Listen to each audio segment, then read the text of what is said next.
Netflix కొత్త series 'three body problem' గురించి నేను ఆల్రెడీ 4 వీడియోస్ చేశాను. ఆ తర్వాత కథేమిటో చెప్పమని సబ్‌స్క్రైబర్స్ కొందరు అడుగుతూ ఉండడంతో ఈ వీడియో చేస్తున్నాను. సిరీస్ చూసినా చూడకపోయినా వీడియో చూడొచ్చు. అందరికీ అర్థమయ్యే విధంగా ఎక్స్‌ప్లెయిన్ చేసే ప్రయత్నం చేస్తాను. 'Three body problem' first season చివర్లో డాక్టర్ సాల్‌కి ఏవెంజీ ఒక జోక్ చెబుతుంది. ఐన్‌స్టీన్ చనిపోయాక స్వర్గానికెళ్తాడు. అతనికి ఫిజిక్స్ కంటే వైలిన్ అంటేనే ఎక్కువిష్టం. స్వర్గంలో ఆ సరదా తీర్చుకుందామని ప్రాక్టీస్ మొదలుపెడతాడు. వెంటనే ఏంజెల్స్ అక్కడికొస్తారు. దేవుడికి వైలిన్ అంటే ఇష్టం ఉండదని, అతను సాక్సోఫోన్ ఇష్టపడతాడని, వైలిన్ వాయించడం ఆపేయమని వాళ్ళు అతనితో చెప్తారు. ఐన్‌స్టీన్ ఆపేస్తాడు గాని అది అతనికి కష్టంగా ఉంటుంది. అతనేమో ఖాళీగా ఉంటాడు. స్వర్గంలో పనేం లేదు. ఒకరోజు 'టేక్ ది ఏ ట్రైన్' అనే ట్యూన్‌ని సాక్సోఫోన్ మీద దేవుడు వాయిస్తుంటే పైనుంచి వినిపిస్తూ ఉంటుంది. ఆ పాట తెలిసిన ఐన్‌స్టీన్ దేవుడితో కలిసి వాయిద్దామని ఉత్సాహపడి తన వైలిన్ మీద దాన్ని వాయించడం మొదలుపెడతాడు. వెంటనే దేవుడు ప్రత్యక్షమై ఐన్‌స్టీన్‌ని చితక్కొట్టి అతని వైలిన్‌ని ముక్కలు ముక్కలు చేస్తాడు. ఇంతలో ఏంజెల్స్ మళ్ళీ వస్తారు.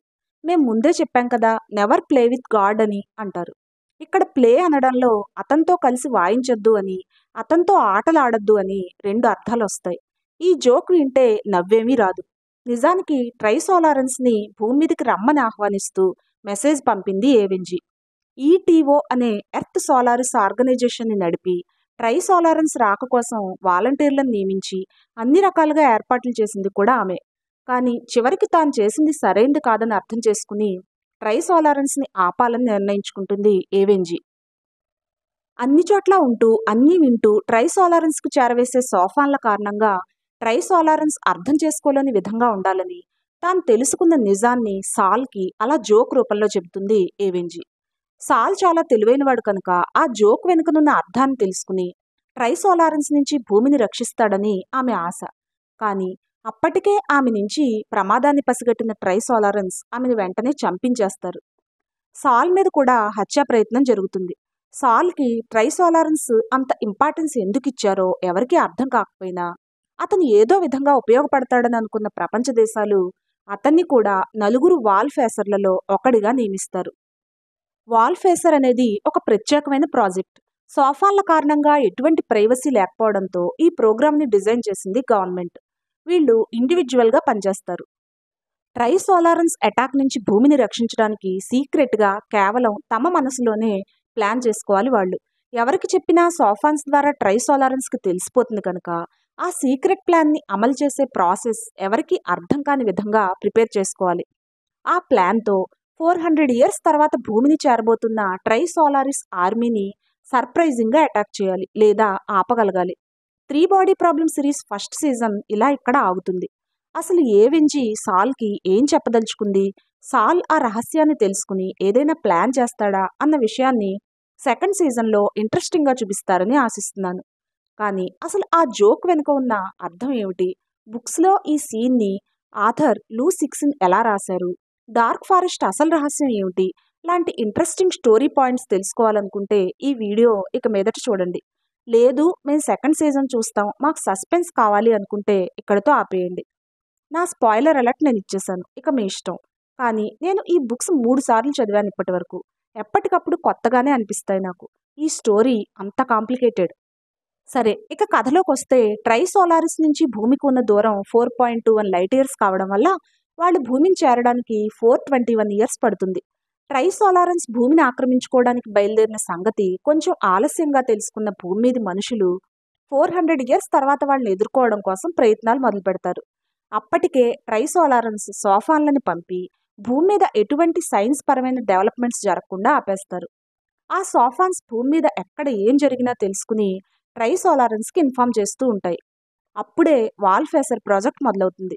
ది డార్క్ ఫారెస్ట్ బుక్ ఆ వాల్ ఫేసర్‌లలో ఒకడైన లూఓజీతో మొదలవుతుంది. ఇతంది సిరీస్‌లోని సాల్ పాత్ర అన్నమాట. లూఓజీ ఒక ప్రొఫెసర్. ఏవింజీతో అతనికి జరిగే సంభాషణతో సెకండ్ బుక్ స్టార్ట్ అవుతుంది. నిజానికి ఈ సంభాషణ సిరీస్‌లో లాగా జరగదు. అతన్ని కాస్మిక్ సోషియాలజీ గురించి స్టడీ చేయమని ఏవెంజీ సలహా ఇస్తుంది. కాస్మిక్ సోషియాలజీ అంటే విశ్వంలో ఉన్న అనేక సివిలైజేషన్స్ గురించి, ఒకదానిపై ఒకటి చూపించే ప్రభావం గురించి స్టడీ చేయడం. కానీ అప్పటి వరకు మనకి భూమి, ట్రైసోలారిస్ అనే 2 గ్రహాలు, 2 సివిలైజేషన్స్ మాత్రమే తెలుసు. ఈ రెండింటి ఆధారంగా స్టడీ చేయడం ఎలా కుదురుతుందని లూవోజీ ఏవెంజీని అడుగుతాడు. అప్పుడు ఆమె 2 యాక్సియమ్స్ చెప్పి వాటి సహాయంతో స్టడీ చేయమంటుంది. అవేంటంటే survival is the primary need of the civilization అనేది ఫస్ట్ యాక్సియం. అంటే ఏ సివిలైజేషన్కైనా బ్రతికి ఉండటమే మొట్టమొదటి అవసరం. అందుకోసం వాళ్ళు ఏదైనా చేస్తారు. రెండో యాక్సియం ఏంటంటే civilization continuously grows and expands but the total matter in the universe remains constant.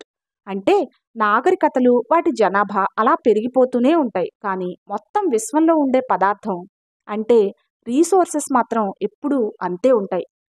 ఇది విన్న లూవోజీ ఇంకొంత వివరంగా చెప్పమని ఏవెంజీని అడుగుతాడు. అప్పుడు ఇంకో 2 హింట్స్ ఇస్తుంది ఏవెంజీ. Chains of suspicion and technological explosion. ఈ 2 హింట్స్ని అతను స్వంతంగా అర్థం చేసుకోవాలని చెబుతుంది. లూవోజీకి ఏమీ అర్థం కాదు. వీళ్ళిద్దరి సంభాషణ జరిగిన తర్వాత కొన్నాళ్లకే అతని మీద జరిగిన హత్యా ప్రయత్నం కారణంగా సిరీస్లో లాగే అతన్ని 4 వాల్ఫేసర్లలో ఒకడిగా నియమిస్తుంది పీడీసీ. పీడీసీ అంటే ప్లానిటరీ డిఫెన్స్ కౌన్సిల్. ఇక్కడ 2 కౌన్సిల్స్ పేర్లు మీరు గుర్తుపెట్టుకోవాలి. ఒకటి పీడీసీ, అది గవర్నమెంట్ వైపు నుంచి ట్రైసోలారెన్స్ని ఎదుర్కోవడానికి ఏర్పడిన సంస్థ. రెండోది ఈటీఓ, ఎర్త్ ట్రైసోలారిస్ ఆర్గనైజేషన్. ఇది ఒక టెర్రరిస్ట్ సంస్థ. ఇది భూమి మీద ట్రైసోలారెన్స్ని సపోర్ట్ చేసే ఒక గ్రూప్ అన్నమాట. ఓకే, ఇక వాల్ఫేసర్ల విషయానికి వస్తే వాళ్ళకి లెక్కలేనన్ని పవర్స్ ఉంటాయి. వాళ్ళు ఏం చేస్తున్నా ఎందుకు చేస్తున్నారని అడిగే అధికారం ఎవ్వరికీ ఉండదు. ఎందుకంటే వాళ్ళ ప్లాన్ చాలా సీక్రెట్గా ఉండాలి. వాళ్ళు ఏం చేసినా వాటి వెనక ఏదో అర్థం ఉందని అనుకుని ప్రపంచం అంతా వాళ్ళు చెప్పిన మాట వినాలి. ఎటువంటి రీసోర్సెస్ వాడుకోవడానికైనా వాళ్ళకి పర్మిషన్ ఉంటుంది. కానీ వీళ్ళ ప్లాన్స్ని అర్థం చేసుకుని వాటిని వివరించి బ్రేక్ చేయడానికి ట్రైసోలారెన్స్కి సహాయపడే టెర్రరిస్ట్ ఆర్గనైజేషన్ ఈటీఓ వాల్ బ్రేకర్స్ని నియమిస్తుంది. వీళ్ళ పని వాల్ఫేసర్లు ఏ పని ఎప్పుడు ఎందుకు చేస్తున్నారో గమనిస్తూ ఉండి వాళ్ళ అసలు ప్లాన్ తెలుసుకుని ప్రపంచానికి తెలియజేయడమే. సోఫాన్ల ద్వారా అది ఎలాగూ ట్రైసోలారెన్స్కి చేరుతుంది కనుక ఆ ప్లాన్ ఇక పనిచేయదు. ఇలా వాల్ఫేసర్ల రిక్రూట్మెంట్ జరిగిన 5 ఏళ్ల తర్వాత మొదటి వాల్ఫేసర్ అయిన టైలర్ ప్లాన్ని వాల్ బ్రేకర్ వ్యాన్ బ్రేక్ చేస్తాడు. హైడ్రోజన్ బాంబ్స్తో ఆర్మీకి చెందిన స్పేస్ షిప్స్ని నింపి సోల్జర్స్కి కూడా తెలియకుండా రిమోట్గా వాటిని పేల్చేసి సూసైడ్ మిషన్ ద్వారా ట్రైసోలారెన్స్ ఫ్లీట్ని నాశనం చేయాలని అనుకుంటాడు అతను. ఈ విషయం ప్రపంచానికి తెలియడంతో టైలర్ ఆత్మహత్య చేసుకుంటాడు. ఇక రెండో వాల్ఫేసర్ డియాజ్ ప్లాన్ ఇంకా దారుణమైంది. మెర్క్యూరీ మీద హైడ్రోజన్ బాంబ్స్ని పేల్చి దాని ఆర్బిట్లోంచి తప్పించి సన్కి గుద్దుకునేలా చేయడం. ఆ చైన్ రియాక్షన్తో మొత్తం సోలార్ సిస్టంలోని ప్లానెట్స్ అన్ని నాశనం కావడం అతని ప్లాన్. అందుకు అన్ని ప్రిపరేషన్స్ చేసి ఉంచుకుని ట్రైసోలారెన్స్ భూమిని చేరుకున్నప్పుడు ఈ ప్లాన్తో వాళ్ళని భయపెట్టి అక్కడి నుంచి పంపేయాలన్నది అతని ప్లాన్. వాల్ బ్రేకర్ మోజీ ఈ ప్లాన్ని బ్రేక్ చేసి ప్రపంచానికి చెప్పడంతో అతని దేశ ప్రజలే అతన్ని రాళ్లతో కొట్టి చంపేస్తారు. ఎందుకంటే ఈ ప్లాన్ ఏమాత్రం అటు ఇటు అయినా భూమి మొత్తం వెళ్ళి సూర్యుడిని గుద్దుకుంటుంది. ఇదంతా క్రైసిస్ ఎరా 20లో జరుగుతుంది. అంటే వాల్ఫేసర్ల నియామకం జరిగిన 20 ఏళ్ల తర్వాత అన్నమాట. ఇక మూడో వాల్ఫేసర్ బిల్ హైన్స్ న్యూరో సైంటిస్ట్. ఇతని సీక్రెట్ ప్లాన్ ఏంటంటే సోల్జర్స్ మైండ్లో కొన్ని న్యూరలాజికల్ చేంజెస్ చేసి మనం ఎప్పటికీ గెలవలేమన్న నమ్మకాన్ని బలంగా కలిగించి వాళ్ళు భూమిని వదిలిపెట్టి వెళ్ళిపోయేలా యాక్షన్స్ తీసుకునేందుకు సీక్రెట్గా ప్రోత్సహించడం. కానీ ఇతని భార్య కైకోనే ఇతని వాల్ బ్రేకర్ కావడంతో ఈ విషయాన్ని 200 ఇయర్స్ తర్వాత క్రైసిస్ ఎరా 205లో వాళ్ళిద్దరూ హైబర్నేషన్ నుంచి బయటకు వచ్చాక ప్రపంచానికి తెలియజేసి అతని ప్లాన్ని బ్రేక్ చేస్తున్నామే. అంటే వాల్ఫేసర్ల నియామకం జరిగిన 200 ఇయర్స్ తర్వాత మూడో వాల్ఫేసర్ బిల్ హైన్స్ కూడా ఫెయిల్ అవుతాడు. ఇక ఈ బుక్కి అసలు హీరో లూవోజీ. అతను ఒక ఆస్ట్రోనామర్ అండ్ సోషియాలజిస్ట్. ఆస్ట్రోనామర్ అంటే విశ్వాన్ని పరిశోధించే సైన్స్ని చదువుకున్నవాళ్ళు. సోషియాలజిస్ట్ అంటే సమాజంగా మనిషి ప్రవర్తనని అధ్యయనం చేసేవాళ్ళు. ఇతంది ఈ రేర్ కాంబినేషన్. కోరుకోకుండా తనకు వచ్చిన వాల్ఫేసర్ స్టేటస్ని తను ఇష్టపడ్డు. వద్దన్నా ఆ పదవి రద్దయ్యే అవకాశం లేకపోవడంతో దాన్ని తనకు అనుకూలంగా వాడుకోవాలనుకుంటాడు. యాన్ అనే ఆర్టిస్ట్ని ప్రేమించి పెళ్లి చేసుకుంటాడు. వాళ్ళకి ష్యా అనే పాప పుడుతుంది. ఒక అద్భుతమైన స్వర్గం లాంటి ఇంట్లో వాల్ఫేసర్ స్టేటస్ వల్ల వచ్చే ఫెసిలిటీస్ అన్నీ అనుభవిస్తూ భార్యాపిల్లలతో కలిసి అక్కడ సంతోషంగా అతను జీవితాన్ని గడుపుతూ ఉంటాడు. 5 ఏళ్ల పాటు అంతా బాగానే నడుస్తుంది. కానీ మొదటి వాల్ఫేసర్ అయిన టైలర్ చనిపోయాక లూవోజీకి ఒక నమ్మలేని నిజం తెలుస్తుంది. అతన్ని మోటివేట్ చేయడం కోసం లేదా ఫోర్స్ చేయడం కోసం పీడీసీ సీక్రెట్గా పంపిన అమ్మాయి అతని భార్య యాన్. ఈ 5 ఏళ్లు ఏమీ తెలియనట్టుగా అతనితో కలిసి జీవిస్తూ ఉంటుంది. ఇతని లేజినెస్ని, ఎటువంటి ప్లాన్స్ని కన్సీవ్ చేయకపోవడాన్ని గమనించిన పీడీసీ క్రైసిస్ ఎరా 8లో యాన్ని, వాళ్ళ పాపని అతనికి దూరం చేసి హైబర్నేషన్లోకి పంపిస్తుంది. ట్రైసోలారెన్స్ను ఓడించే సీక్రెట్ ప్లాన్ని కన్సీవ్ చేసినప్పుడే అతనికి మళ్ళీ అతని ఫ్యామిలీ దక్కుతుంది. లేదంటే అతని భార్య, కూతురు ట్రైసోలారెన్స్ భూమిని అటాక్ చేసే సమయం వరకు హైబర్నేషన్లోనే ఉంటారు. వాళ్ళ ప్రాణాల్ని కాపాడుకోవాలన్న కోరికతోనైనా అతను ఏదైనా ప్లాన్ చేస్తాడన్నది పీడీసీ ఆలోచన. భార్య మీద, కూతురు మీద విపరీతమైన ప్రేమను పెంచుకున్న లూవోజీకి పీడీసీ మాట వినడం తప్ప తనకు వేరే మార్గం లేదని అర్థమవుతుంది. 5 ఏళ్ల క్రితం ఏవెన్జీ తనతో చెప్పిన మాటల్ని ఒక ధ్యానంలాగా పదే పదే గుర్తు చేసుకుంటూ వాటి వెనుక ఉన్న అర్థాన్ని తెలుసుకునే ప్రయత్నం చేస్తాడు. సడన్గా అతనికి ఒకరోజు ఏవెన్జీ ఏం చెప్పాలనుకుందో ఫ్లాష్ లాగా తడుతుంది. అప్పుడే పీడీసీతోనూ కొందరు సైంటిస్టులతోనూ మాట్లాడి భూమికి 50 లైట్ ఇయర్స్ దూరంలో ఉన్న ఒక నక్షత్రం 187J3X1 లొకేషన్ని స్పేస్లోకి పంపిస్తాడు. అది ఎందుకని అడిగిన అధికారులకి అది ఒక స్పెల్, అంటే శాపం అని చెబుతాడు. అందరూ అతన్ని గేల్ చేస్తారు. వాల్ఫేసర్ల ఫూలిష్ పనుల్లోకెల్లా ఇతందే గొప్ప పనని ఎగతాళి చేస్తారు. కానీ అసలు ప్లాన్ ఏంటో లూవోజీ ఎవ్వరికీ చెప్పడు. ఇది జరిగిన 2 రోజులకే అతని కోసమే స్పెషల్గా డిజైన్ చేసిన ఒక వైరస్ని ప్రయోగించి ఈటీఓ అతన్ని చంపే ప్రయత్నం మళ్ళీ చేస్తుంది. ఈ వైరస్ని ఎదుర్కొనే మెడిసిన్ ప్రెజెంట్ అందుబాటులో లేకపోవడం వల్ల అతను చనిపోకుండా ఉండేందుకు తప్పనిసరిగా హైబర్నేషన్లోకి వెళ్లాల్సి వస్తుంది. ఫ్యూచర్లో ఈ వైరస్కి క్యూర్ కనుక్కున్నప్పుడు అతన్ని హైబర్నేషన్ నుంచి బయటకు తీసుకురావడమే ఈ సమస్యకి పరిష్కారం. అలా హైబర్నేట్ అయిన లూవోజీ సరిగ్గా 200 ఇయర్స్ తర్వాత క్రైసిస్ ఎరా 205లో మళ్ళీ నిద్రలోంచి లేస్తాడు. అతని హెల్త్ ఇష్యూ సాల్వ్ అయిపోతుంది. కానీ అప్పటికి ప్రపంచం మొత్తం మారిపోయి ఉంటుంది. సిటీలన్నీ అండర్ గ్రౌండ్లో ఉంటాయి. ఆర్టిఫిషియల్ ఆకాశం, అన్లిమిటెడ్ పవర్ సోర్సులతో ప్రజలు చాలా హ్యాపీగా, సెన్సిటివ్గా ఉంటారు. ఒక స్పెషల్ స్పేస్ ఫ్లీట్ భూమికి కాపలా కాస్తుండడంతో తప్పకుండా ట్రైసోలారెన్స్ను ఓడిస్తామన్న నమ్మకంతో ప్రజలుంటారు. ఈ కాలంలో వాల్ఫేసర్లకి ఎటువంటి ఇంపార్టెన్స్ ఉండదు. వాళ్ళ స్టేటస్ని బ్లాక్ చేస్తారు. ఒక సామాన్య పౌరుడిగా అక్కడ బ్రతకాలనుకున్న లూవోజీ మీద ఒక్క రోజులోనే 3 సార్లు హత్యా ప్రయత్నం జరుగుతుంది. అప్పటికి ఈటీఓ టెర్రరిస్ట్ సంస్థ పూర్తిగా డీయాక్టివేట్ అయిపోయినా ఎలక్ట్రానిక్ డివైజెస్ అన్నీ సోఫాన్ల కంట్రోల్లో ఉండటం వల్ల ఒకసారి డ్రైనేజ్ సిస్టమ్, మరోసారి ఆటోమేటిక్ ఫ్లయింగ్ వెహికల్, ఇంకోసారి ఫుడ్ సర్వింగ్ రోబోట్లు అతన్ని చంపే ప్రయత్నం చేస్తాయి. లూవోజీ ఈ కన్ఫ్యూజన్లో ఉండగానే ట్రైసోలారెన్స్ పంపిన డ్రాప్లెట్ ఒకటి భూమి వైపుకి వేగంగా దూసుకొస్తోందన్న సంగతి తెలిసి ప్రపంచం మొత్తం పానిక్ అవుతుంది. ఆ డ్రాప్లెట్ తన్ను చంపడానికే వస్తోందని లూవోజీ చెప్పిన మాటల్ని ఎవరూ పట్టించుకోరు. ఇంతకీ అది సన్ని ఎటువంటి సిగ్నల్స్ పంపకుండా బ్లాక్ చేయడానికి వచ్చిందని తెలుసుకున్న లూవోజీ తనకు తాను ఇచ్చుకున్న ఇంపార్టెన్స్ తలుచుకుని నవ్వుకుంటాడు. కానీ అతని ప్లాన్ ఫెయిల్ అయిందని అర్థం చేసుకుంటాడు. అప్పుడే అతను స్పెల్ని ప్రయోగించిన స్టార్ 187J3X1 51 ఇయర్స్ క్రితమే నాశనం అయిపోయిందని ప్రజలకు తెలుస్తుంది. ఏడాది క్రితం ఈ సంగతి భూమి మీద సైంటిస్టులు గమనించారు. కానీ ఎవరూ దాని గురించి పెద్దగా పట్టించుకోలేదు. ఇప్పుడు డ్రాప్లెట్ వచ్చిందన్న గందరగోళంలో ఏదో ఒక పరిష్కారం కోసం వెతుకుతున్న కొందరు నెటిజన్స్ ఆన్లైన్లో సెర్చ్ చేసి ఈ సంగతి బయటకు తీసుకొస్తారు. లూవోజీ 200 ఇయర్స్ క్రితం ప్రయోగించిన స్పెల్ పనిచేసిందని ప్రపంచానికి చెప్తారు. దాంతో అందరూ అతన్ని దేవుళ్లాగా చూడడం మొదలుపెడతారు. గవర్నమెంట్ కూడా అతనికి స్పెషల్ పవర్స్ ఇస్తుంది. అసలు ఆ స్పెల్ ఏమిటో, డార్క్ ఫారెస్ట్ థియరీ ఏంటో అప్పుడు లూవోజీ తన స్నేహితుడైన పోలీస్ ఆఫీసర్ దా షీకి చెబుతాడు. అదేంటో ఇప్పుడు వివరంగా తెలుసుకుందాం. వినండి, చాలా ఇంట్రెస్టింగ్ థియరీ. ఏవెన్జీ లూవోజీకి చెప్పిన మొదటి యాక్సియం ఒకసారి చూడండి. Survival is the primary need of the civilization. ఏ సివిలైజేషన్ అయినా బ్రతికి ఉండటం కోసం ఏదైనా చేస్తుంది. ఇక రెండో axiom, the amount of matter in the universe remains constant but life grows exponentially. Technological explosion జరిగినప్పుడు విశ్వంలోని సివిలైజేషన్ల సంఖ్య విపరీతంగా పెరిగిపోతుంది. ఇన్నేసి బిలియన్ల సంవత్సరాల కాలంలో అన్నేసి నక్షత్ర సమూహాల్లో చాలా వేగంగా లక్షల కొద్దీ సివిలైజేషన్లు పుట్టుకొస్తాయి. కానీ విశ్వంలో అవి బ్రతకడానికి అవసరమైన అనుకూల వాతావరణాలు, రీసోర్సులు మాత్రం లిమిటెడ్గా ఉంటాయి. అందువల్ల సర్వైవల్ కోసం పోరాటం మొదలవుతుంది. ఒక సివిలైజేషన్కి మరో సివిలైజేషన్ గురించి తెలిసినప్పుడు 2 పాయింట్స్ వాళ్ళ ముందుకు వస్తాయి. అవతలి సివిలైజేషన్ని పట్టించుకోకుండా వదిలేయడం, లేదా దాన్ని నాశనం చేయడం వాళ్ళ ముందున్న 2 మార్గాలు.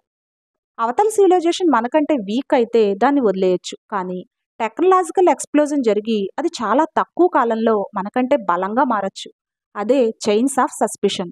అంటే అనుమానం అన్నమాట. అవతలి వాళ్ళు మనల్ని నమ్ముతారో లేదో మనకు తెలీదు.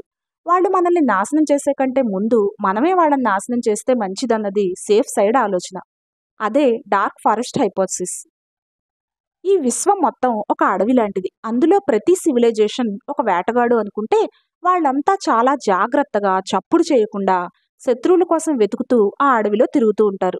ఎక్కడైనా వేరే సివిలైజేషన్ జాడలు కనిపిస్తే అది బలమైనదా, ప్రమాదకరమైనదా అన్న ఆలోచనలు ఏం పెట్టుకోకుండా దాన్ని వెంటనే నాశనం చేస్తారు. ఇటువంటి అడవిలో ఎక్కడైనా ఒక చెట్టుకి ఒక సివిలైజేషన్కి చెందిన అడ్రస్ రాసి పెట్టి కనబడిందనుకోండి. అది రాసింది, వేలాడదీసింది ఎవరో తెలియకపోయినా అదేదో ప్రమాదకరమైన సివిలైజేషన్ అని చూసిన వేటగాళ్ళకి అనుమానం కలుగుతుంది. ఆ స్లిప్‌ని చూసిన వేటగాళ్ళలో 1000 మంది ఇగ్నోర్ చేసినా ఒక్కళ్ళైనా రిస్క్ తీసుకోవడం ఇష్టం లేక ఆ సివిలైజేషన్‌ని నాశనం చేస్తారు. ఇక్కడ లూవోజీ ప్రయోగించిన స్పెల్ అదే. నక్షత్రం 187 J3X1 లొకేషన్‌ని విశ్వంలోకి పంపడం వల్ల ఎవరో దాన్ని గమనించి నాశనం చేశారు. ఫెర్మి పారాడాక్స్‌కి సమాధానం కూడా ఈ డార్క్ ఫారెస్ట్ థియరీనే. ఫెర్మి పారాడాక్స్ అంటే ఇంత విశాలమైన విశ్వంలో సూర్యుడి లాంటి నక్షత్రాలు లక్షల కొద్దీ ఉన్నాయి. వాటికి భూమి లాంటి గ్రహాలు ఇంకెన్నో ఉండి ఉండొచ్చు. ఎన్నో రకాల సివిలైజేషన్లు, ఎందరో ఎక్స్ట్రా టెరిస్ట్రియల్స్ ఉండటానికి చాలా ఎక్కువ ప్రాబబిలిటీ ఉంది. వాళ్ళలో చాలా సివిలైజేషన్లు మనకంటే చాలా చాలా అడ్వాన్స్డ్ టెక్నాలజీని వాడుతూ ఉండొచ్చు. మనకి టెక్నాలజికల్గా అంత శక్తి లేదు కానీ ఉన్నవాళ్ళు కూడా ఎందుకు మనల్ని అప్రోచ్ అవ్వడం లేదు? ఒకసారి లంచ్ టైంలో ఇదే డిస్కషన్ వచ్చినప్పుడు ఫెర్మి అనే ఫిజిసిస్ట్ అందరూ ఏమైపోయారు అన్నాడట. అదే ఫెర్మి పారాడాక్స్ అయింది. పారాడాక్స్ అంటే రెండు నిజాలు ఒకదాంతో ఒకటి కాంట్రడిక్ట్ కావడం. అన్ని సివిలైజేషన్లు ఉండటానికి అవకాశం ఉండటం, అయినా అందరూ నిశ్శబ్దంగానే ఉండటం, రెండు ఒకదాన్నొకటి కాంట్రడిక్ట్ చేస్తాయి. దానికి సమాధానం ఈ డార్క్ ఫారెస్ట్ హైపోథసిస్. మనం ఎక్కడున్నామో వేరే సివిలైజేషన్స్ వాళ్ళకి తెలిస్తే వాళ్ళు మనల్ని చంపేస్తారు. కనుక మాట్లాడకుండా ఎవరికి వారే సైలెంట్గా ఉంటారన్నమాట. మన భూమి మాత్రం చిన్నపిల్లాడిలా నేనిక్కడా అంటూ అరుస్తున్నట్టుగా మెసేజ్ విశ్వంలోకి పంపింది. తెలియక చేసిన ఈ తప్పు వల్లనే భూమికి ట్రైసోలారెన్స్ ప్రమాదం ఏర్పడింది. ఉన్నామని చెప్పాను తప్ప మన భూమి లొకేషన్కి చెందిన ఇన్ఫర్మేషన్ డార్క్ ఫారెస్ట్లోకి పంపలేదు కనుక ఇంకా పెద్ద ప్రమాదం ప్రస్తుతానికి తప్పింది. ఇక ఈ డార్క్ ఫారెస్ట్ హైపోథసిస్ సహాయంతో లూవోజీ వేసిన ప్లాన్ ఏంటో చూద్దాం. మనకి దగ్గరగా ఉన్న ఏదైనా స్టార్కి చెందిన లొకేషన్ని ఈ డార్క్ ఫారెస్ట్లోకి వదిలితే ప్రమాదం కనుక సూర్యుడికి 50 లైట్ ఇయర్స్ దూరంలో ఉన్న నక్షత్రం లొకేషన్ని సన్ ద్వారా యాంప్లిఫై చేసి ఆ సిగ్నల్ని డార్క్ ఫారెస్ట్లోకి వదిలిపెట్టాడు లూవోజీ. దాన్నే స్పెల్ అన్నాడు. ఒకవేళ ఈ డార్క్ ఫారెస్ట్ హైపోథసిస్ కనుక నిజమైతే 50 ఏళ్లలో ఆ స్టార్ నాశనమైంది లేనిది తెలుస్తుంది. అప్పటికి ట్రైసోలారెన్స్ భూమిని చేరుకోవడానికి ఇంకా చాలా సమయం ఉంటుంది. స్పెల్ ప్రయోగించిన నక్షత్రం కనుక నాశనమైతే డార్క్ ఫారెస్ట్ హైపోథసిస్ ప్రూవ్ అవుతుందని, అప్పుడు ఆ పద్ధతిలోనే ట్రైసోలారిస్ గ్రహం లొకేషన్ కూడా విశ్వంలోకి పంపుతామని బెదిరించి వాళ్ళని భయపెట్టి భూమి నుంచి దూరంగా పంపచ్చని లూవోజీ ప్లాన్. తమ మాతృగ్రహం నాశనం అయిపోయి అక్కడ తమ వాళ్ళు చనిపోతారని తెలిస్తే ఇక్కడికి వచ్చిన ట్రైసోలారిస్ ఫ్లీట్ కూడా వెనక్కి వెళ్ళిపోతుందని లూవోజీ అనుకుంటాడు. కానీ ఈ ప్లాన్లో ఒక రిస్క్ ఉంది. ట్రైసోలారిస్ గ్రహం మనకి చాలా దగ్గరగా, అంటే కేవలం 4.21 లైట్ ఇయర్స్ దూరంలో మాత్రమే ఉంది. మనం ట్రైసోలారిస్ లొకేషన్ని కనుక డార్క్ ఫారెస్ట్లోకి పంపితే ముందు దాన్ని నాశనం చేసిన మన సోలార్ సిస్టమ్ లొకేషన్ కూడా ఆ వేటగాళ్ళు త్వరలోనే తెలుసుకుంటారు. ఎటువంటి సివిలైజేషన్ అయినా నాశనం చేయడమే డార్క్ ఫారెస్ట్ లక్షణం కనుక మన భూమిని కూడా వాళ్ళు నాశనం చేస్తారు. ఈ ప్లాన్ని ముందే చెబితే ప్రభుత్వం ఒప్పుకోదు. రెండో ఆల్ఫేసర్ డియాజ్ని చంపినట్టే జనం లూవోజీని కూడా రాళ్లతో కొట్టి చంపొచ్చు. అందుకే ఆ సంగతి అప్పట్లో లూవోజీ ఎవరికి చెప్పలేదు. ఇప్పుడు కూడా కేవలం నమ్మకంగా ఉన్న తన స్నేహితుడికి మాత్రమే చెబుతాడు. అతని స్పెల్ అయితే పనిచేసింది కానీ ఇప్పుడు ఉపయోగం లేదు. ఈ ప్లాన్ అర్థం చేసుకున్న ట్రైసోలారెన్స్ వాళ్ళు రావడానికి ఇంకా 200 ఇయర్స్ పడుతుంది కనుక ముందుగా ఒక డ్రాప్లెట్ని పంపి సూర్యుడిని బ్లాక్ చేయడం వల్ల వాళ్ళ గ్రహానికి చెందిన లొకేషన్ కోఆర్డినేట్స్ని విశ్వంలోకి పంపకుండా ఆపేస్తారు. అందుకే లూవోజీ ఆ సంగతి ఇప్పుడు కూడా ప్రపంచానికి చెప్పకుండా రహస్యంగానే ఉంచి మరో కొత్త ప్రాజెక్ట్ మొదలు పెడతాడు.